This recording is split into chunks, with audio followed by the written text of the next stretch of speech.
with Scott Allen. Hello, I am your host, Scott Allen, and this is Whritenour, Practical Wisdom for Leaders. If the topic is leadership, I'm in. I've spent more than 20 years in the field teaching, learning, writing, and questioning. When I'm not working on Whritenour, I travel, delivering keynotes, working with individuals and teams, and helping people from organizations across industries become better leaders. Want to learn more? Visit me at scottjallen.net. Whritenour offers a smart, fast-paced discussion about all things leadership.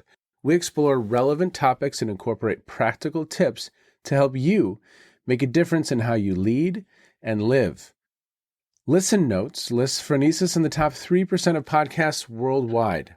Whritenour is the official podcast of the International Leadership Association. ILA brings together those who teach, study, and develop leadership, advancing leadership knowledge and practice for a better world. Learn more at ila-net.org. Finally, if you enjoy Whritenour, please subscribe to stay current on our weekly episodes. If you find an episode that resonates, please share it with your colleagues and friends. And if you want more content, subscribe to my newsletter, The Leader's Edge. The link is in the show notes. As always, thanks for listening. And now, here's today's show. So before we jump into today's episode, I just wanted to say that this is an incredibly important episode for me personally. These are some individuals that really helped shape my path. And I imagine there's those individuals in your lives as well. So I think as you listen today, think about those people that perhaps you should reach out to, that helped chart your course, that showed up at a time in your life when you needed them. I hope you enjoy a couple of these stories. These are some incredible people who have just meant the world to me. And now, here's today's show. Okay, everybody, welcome to the Whritenour podcast. Thank you so much for checking in wherever you are in the world. Tonight, I have a really special episode, probably the most personal episode I've ever done. I have 4 mentors with me tonight.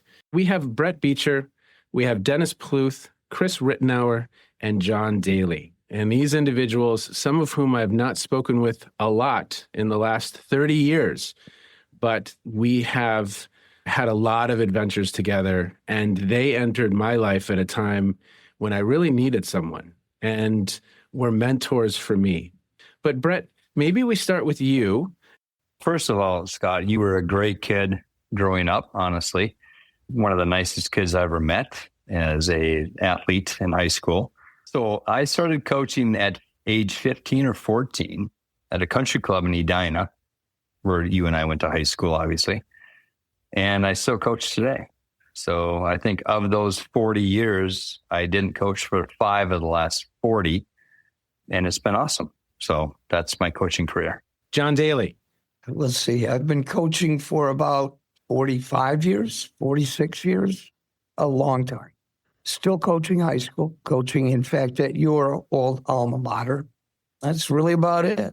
Dennis Pluth. What a great group. And Scotty, you lived rent-free in my head for too long, just so you know, as a diaper. I only coached for about 18, 20 years, but it was the most impactful time of my life. People like John, Brad, you, Chrissy, everybody just enjoyed it. Didn't mean to make any impact, just happened. And Chris. Hello. Scott, thanks for inviting us tonight. This is so fun to be back with the diving family. In fact, I was thinking about it, and as far as a family tree, John Dailey was my coach. I coached. You and Brent had a little bit of Dennis, but then Dennis became a colleague. So it is really fun to be out together. I started coaching right out of college. I'm going to say it in 1983, and I guess I can just leave it there for now. Where I want to start is obviously you all have touched so many lives, 45 years, 18 years, everything in between there. You have worked with so many human beings, and I hope that the 4 of you know the impact you're making on people's lives. I mean, here I am, literally 30 years later, coming back. I'd written a textbook, and it came out probably last year. I sent each of you a copy and said, look, the book was dedicated to all of you because of the impact that you had, because you were leaders to me. You had incredible influence. And it was at a time in my life when I needed positive influence, when I needed someone to be there for me. And so Bret, very much kind of a peer mentor, because we were in high school together, but you were the kindest, most wonderful senior ever.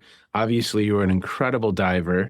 You were an incredible mentor from a peer mentor standpoint. And then John, Denny, and Chris, I mean, the three of you putting up with me, guiding me, challenging me, having those difficult conversations, but celebrating some of the wins. I mean, I'm literally at this point in my life where I'm at a crossroads and you all are there guiding. And at the time, you may or may not realize you're guiding, but you all were guiding. And thank God I had the four of you in my life, because you helped me move a different path than potentially I could have. So I would love for you to just reflect on what this work means to you, because you're changing lives. And I mean that in the truest sense of the word, changing lives. You're helping people build their confidence. You're helping people build resilience. You are guiding people to self-efficacy, really kind of changing the belief in themselves. You're doing that work, and you've done that work for a long time. I want you to reflect a little bit about how you think about doing that work, because it's just awe-inspiring. It is. John, let's start with you. 45 years. How do you think about this work? It's kind of overused, but it's an absolute passion. Being able to be with these people tonight, in fact, it brings back some really exciting memories, some really positive thoughts. It's funny because there's still nothing that excites me more than to see the smile on a kid's face when a 7-year-old learns how to do a back dive fall in for the first time, something that they never thought they would do. It's still every bit as exciting today as it was the first time. Seeing the confidence in their faces is just an incredible gift.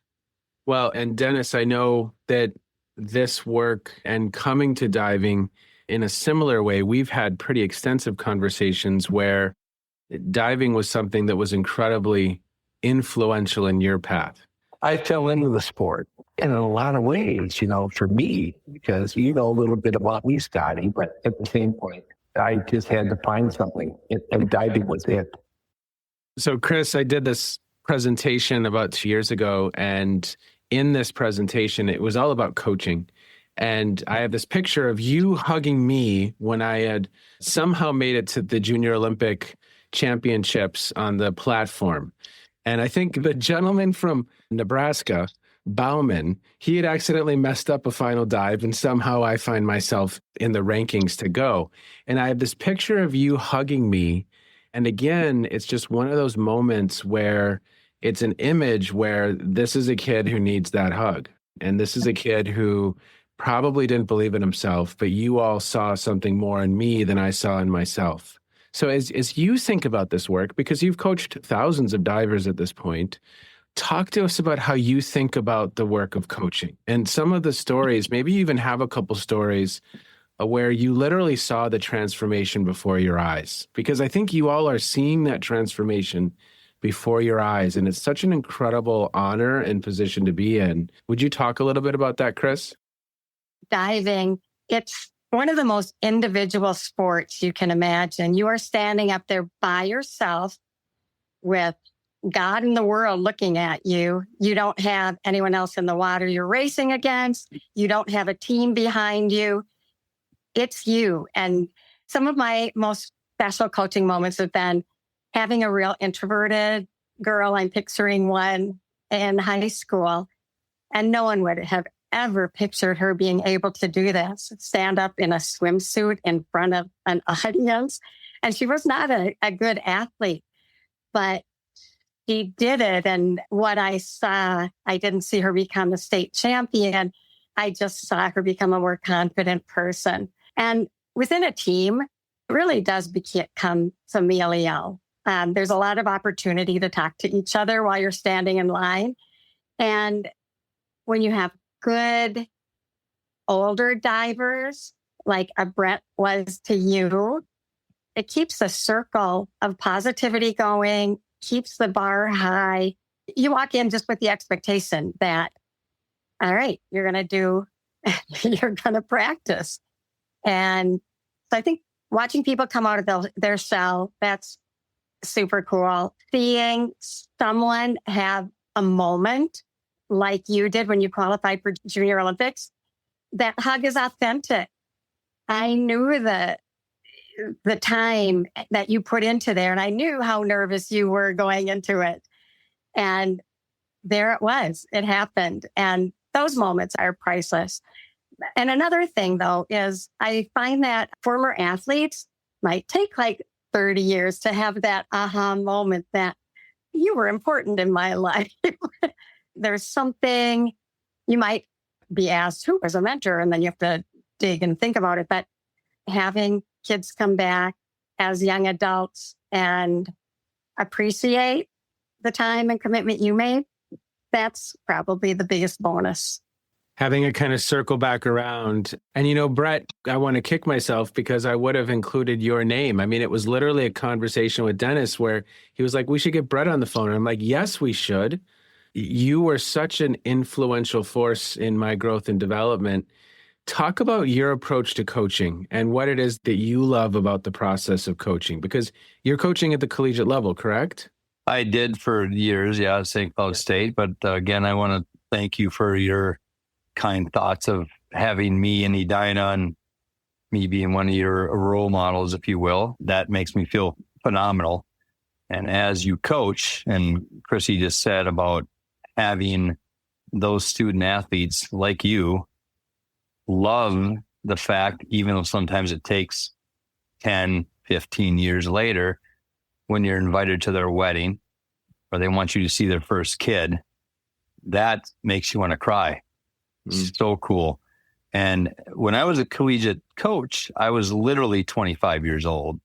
So I wasn't very much older than my student athletes at all. So for me, it wasn't much of an aha moment. It wasn't much of anything because I was still in the college world. I actually was going to college at the time. And it made a difference when they said, hey, I'm getting married. Can you go to my wedding? And for me, this day and age now, coaching from 15 to 55, the big thing is watching these kids grow and become adults and become kids that are going to college and to produce for us in the United States and pay taxes and whatever it may be, but then have kids, get married. I'm just very, very lucky.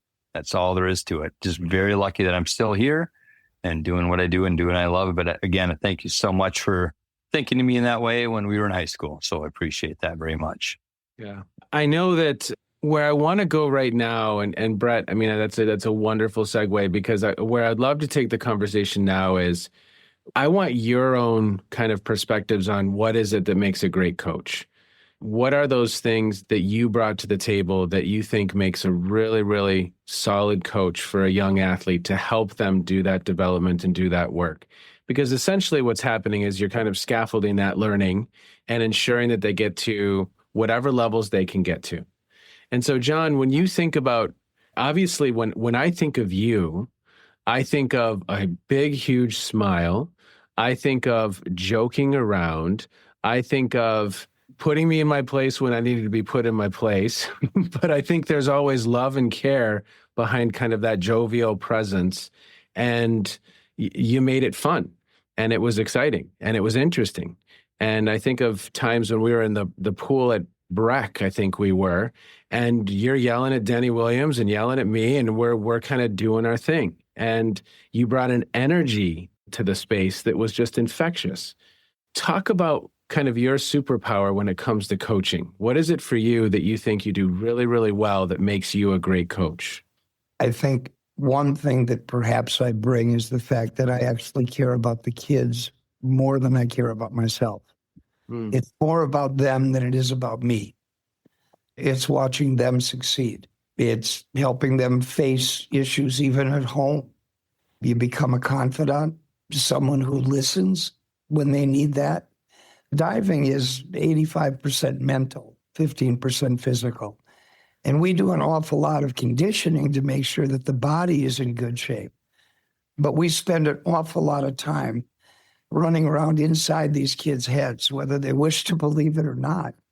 For me, what's so much fun now is I coached a girl, Sam Linke, who is at Blake. I now coach her 2 daughters. I actually met someone, and this is really embarrassing, but I coached their grandmother. I've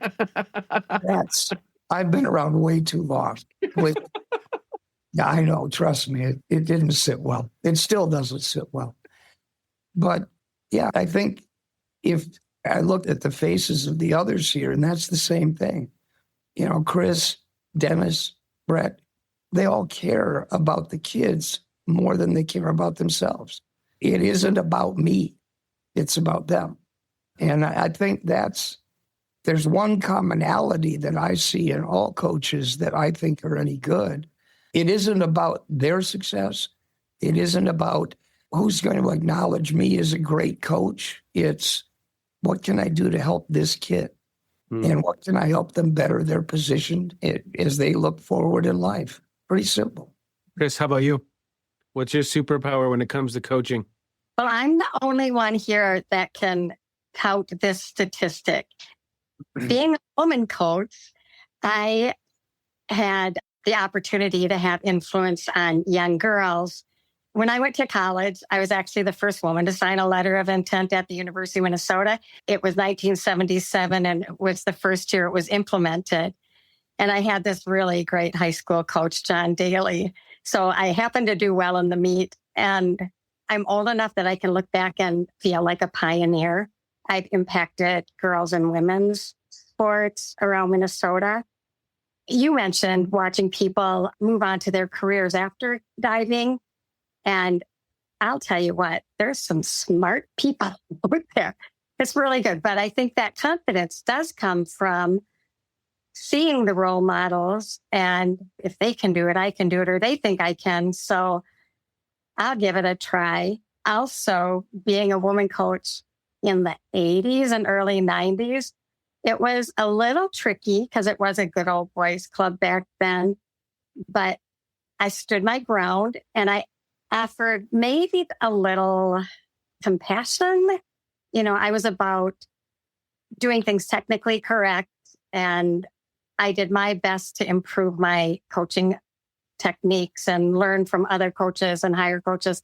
I just kept trying to improve as a coach personally so I could give that to my athletes. And you can tell when someone's genuine. And just by showing up every day. And when we coach, we overcoach our athletes sort of, because we tell them something after every time they go off the board. And it's typically, you did this well, but fix this and you can do it. Or when they need that kick in the butt because they're about to try a dive they've never done before and they're terrified. Like John said, you're playing in their head and you make them believe that they can. And that's really life, believing that you can. Yeah, I remember standing on the 10-meter platform doing a back 2.5 tuck, which is scary to think about. And yeah, Chris, you were calling me out and the bubbler's going and I'm scared as hell. I think I only did 2 in my career. I was done after that. I was like, I've had enough of this. But I always remember, Chris, you were always so very tactful in your feedback. It was always kind of a nice little quiet kind of, I'm going to pull you aside and I'm going to have this conversation with you. And it came from a place of love. Now, Dennis Pluth would just yell. He would just say, Scotty, what the hell are you doing? Get back up there. And he'd push hard. Dennis, your superpower as a coach. At one point, I got tired of telling people, you know, hey, come out of the water. What I do, coach? Well, you tell me. No, you saw it. Now you tell me. I want you to hear you and dig. Okay. I'm trying to get you to understand. Okay. I'm not like John Dailey. If you don't take control or ownership of what you're doing, what the hell are you doing? I just got in your noodle and said, hey, what's going on? You tell me. That's all. Simple. And it works. And the blend of the four of you. I mean, Bret, I remember you doing a dive, getting out, and then watching me do my dive. And then you were coaching me and David and Hans, and you were basically doing double duty while you were practicing and avoiding swimmers in our lane so that we wouldn't. Oh my God. Coach Downey had them in our lane as we were practicing, and we had to avoid clipping them, which was always an interesting exercise also.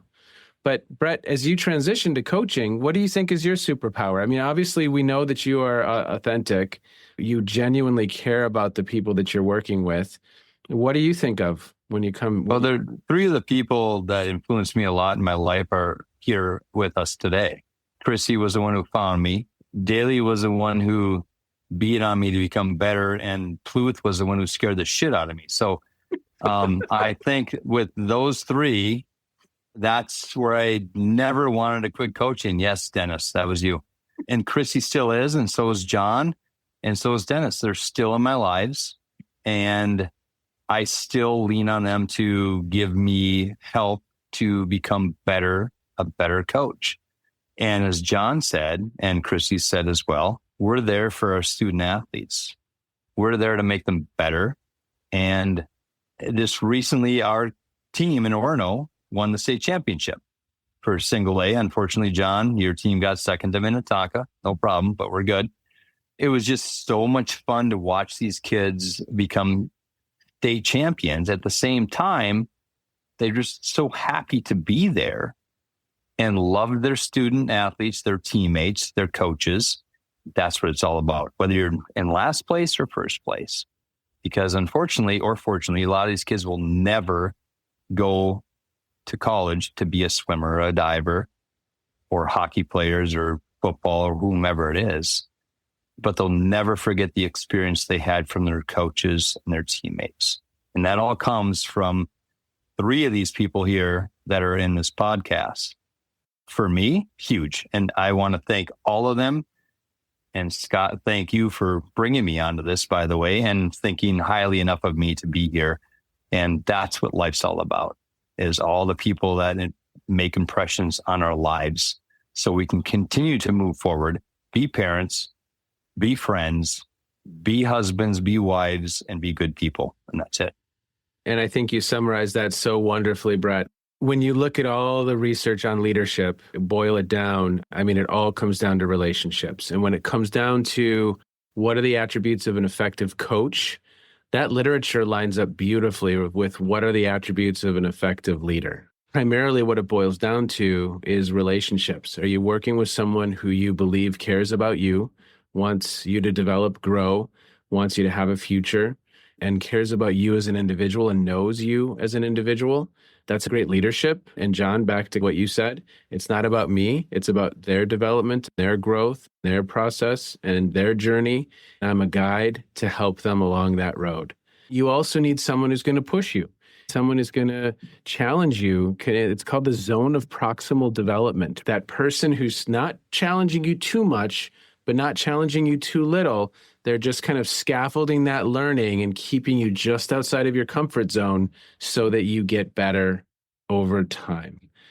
And if you have a leader who's doing that work with you, it's incredible. If you have a coach who's doing that work with you, it's absolutely incredible.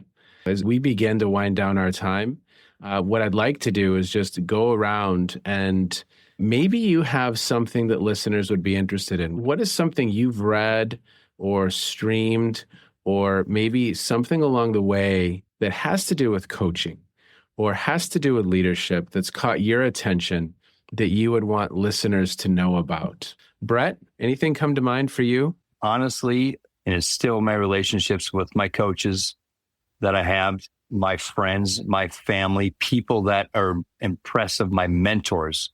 I have a significant amount of mentors. I have a very successful company, and it didn't happen because of me. Had nothing to do with me. Had to do with all the people that have impressed me in my entire life, and the mentors and people that don't even have anything to do with my business. They've never been in it, never know anything about it.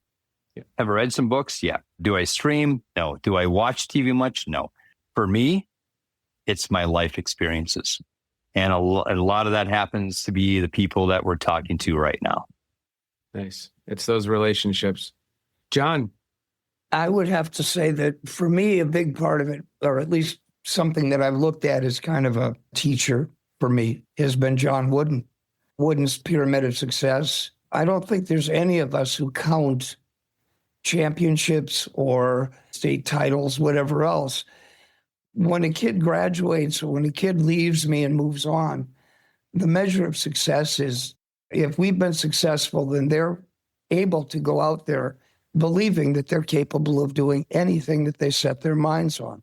Understanding, too, that they're going to have to pay a price for it. You know, in diving, we crash a lot. We hit the water. But in life, there are going to be downsides to moving ahead. But you're not going to be able to move ahead without a few of those downsides either, without having to face them. And are you comfortable enough in your own skin to be able to know? You know, how many times was I scared to death to learn a new dive? But once I learned it, that became more of a repetitive process. Each time I faced that fear, I had behind me a wealth of experience of having faced it successfully before. So the goal when they leave is there isn't anything that they really can't do if they set their minds to it. Love it. And I got my John Wooden book right here. Right. Okay. Dennis. I mean, going back to this whole thing, right? This whole, Brett, Chrissy, John, Scott, myself, we're all interconnected. That's the beauty of it. I didn't bring anything special other than my love and joy of the sport. And Scott, you were kind of getting on that. Sporting diving accepted me for who I am and I could be part of all your lives, which is really unfathomable to me when I was like 12 or 14. What a wonderful existence. And it's been lifelong. And I'm so blessed. I'm so happy. I'm successful. And I love all of you. Chris. Like Brett, I was really young when I started coaching at the University of Minnesota. I was only 26 and I coached the men's and women's team there. There was one other woman Division I coach at the time, Cynthia Potter at Arizona. And in the Big Ten, I was with like the Olympic coaches. I had everything to learn. And what I did was stand on deck next to them. I'd listen. And then I'd go to conventions and other opportunities to learn more coaching skills. That's how I looked at progressing as a coach. Again, the technical piece. I think that's a wonderful answer because really it's about you standing next to Hobie Billingsley or Dick Kimball, Olympic coaches, and listening, like you said, and better understanding how they're approaching the work, what you can take from them, what you can learn from them, what maybe you don't want to do that they were doing. I mean, it's fascinating when you think about the position you were in and some of those personalities you were surrounded by. That's at 26, Chris? Yep. Oh, yeah. I was not quite their peer. And they were the best. And so what better opportunity than to learn from the best and just have your eyes wide open and your ears open. And you're right. You learn how you want to be. And also it's a big lesson learning how you don't want to be, what you don't appreciate. The four of you, thank you so much. Again, just so very, very, very thankful for the fact that our paths crossed, that you had the influence on me that you did. And again, just thousands of lives that you have impacted collectively.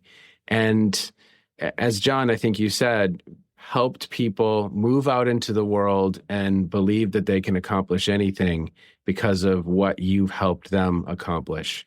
In the pool, out of the pool, in their head, physically, just multidimensional. And it's just, I'm thankful. I really am. And to the four of you, thanks for the conversation. It's been so much fun. As always, thanks so much for checking in. 20 years, 30 years from now, will people be reaching out to you, letting you know that you've made a difference in their lives? I hope so. I hope not only have people like Brett, Chris, Denny, and John entered your life in the past, I hope you are that person for others. For me, That's leadership. As always, thanks so much for checking in. Take care. Be well.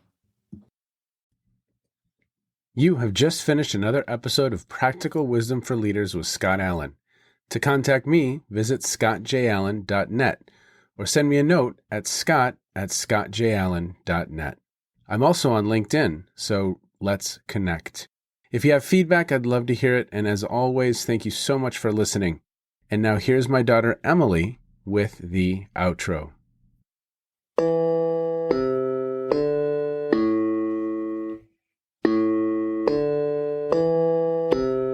You've been listening to Phronesis, Practical Wisdom with Scott Allen.